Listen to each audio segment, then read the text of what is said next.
வெற்றி வெற்றி ஓபிஎஸ் மாபெரும் வெற்றி.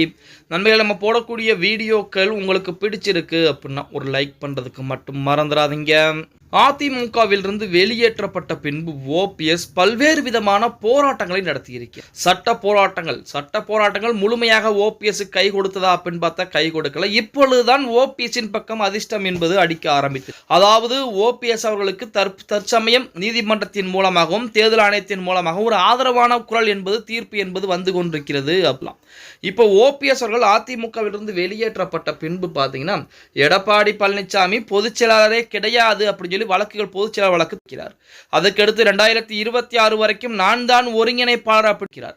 2021 சட்டமன்ற தேர்தலில் ஓபிஎஸ் கையெழுத்து போட்டதன் காரணமாகத்தான் எடப்பாடி தொகுதியிலே நின்று வெற்றி பெற்றார் அப்படிங்கிற தகவல் நம்ம அனைவருக்கும் தெரியும். அடுத்தபடியாக இரட்டை இலை சின்னம் எங்களுக்குத்தான் வேண்டும் அப்படின்னு சொல்லி அதற்குரிய வழக்குகளும் நிலுவையில் கொண்டிருக்கிறது.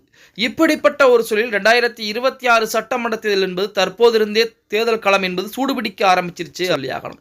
அதிமுக பாஜக கூட்டணி என்பது ஒரு புறத்திலே உறுதியாக இருந்தாலும் மக்கள் மத்தியிலே மக்கள் என்ன நினைக்க போறாங்க அப்படிங்கிறது புறம் 2026 சட்டமன்றம் விடும்.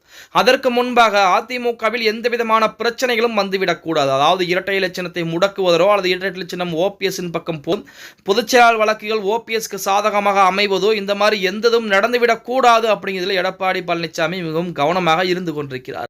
சரி, இந்த பிரச்சனை எல்லாம் ஒருபுறம் இருந்தாலுமே ஓபிஎஸ் அவர்களுக்கு மிக விரைவாகவே மிகப்பெரிய வெற்றி என்பது நீதிமன்றத்தின் மூலமாக கிடைக்கப் போகிறது அப்படிங்கிற தகவல் என்பது வெளியாகி அந்த பொதுச் செயலாளர் வழக்குகள் நிலுவையில் இருக்கக்கூடிய அந்த வழக்குகள் அடுத்து ஒரு மாத காலத்திற்குள்ள முன்பாகவே அதாவது ஒரு மாத காலத்திற்குள்ளாகவே விசாரணை அனைத்து முடிக்கப்பட்டு தீர்ப்புகள் என்பது கொடுப்பதற்கு அதிகப்படியான வாய்ப்புகள் என்பது இருக்கிறது அப்படிங்கிற தகவலை பார்த்தீங்கன்னா ஓபிஎஸ் தரப்பில் இருக்கக்கூடிய மூத்த வழக்கறிஞர் தெரிவிச்சிருக்கு. அது மட்டுமல்லாமல் இந்த முறை நீதிமன்றங்களின் மூலமாக வரக்கூடிய தீர்ப்பு ஓபிஎஸ்க்கு தான் மிகப்பெரிய வெற்றி வாய்ப்பாக அமைய போகிறது அப்படிங்கிற தகவலையுமே பார்த்தீங்கன்னா ஓபிஎஸ் அவர்கள் வழக்கறிஞர் சொல்லியிருப்பதாக செய்திகள் என்பது வெளியாகி கொண்டிருக்கிறது. பொறுத்து பார்க்கலாம். ஓகே கைஸ், வீடியோ பிடிச்சிருந்தா மறக்காம ஒரு லைக் பண்ணி விட்டுருங்க.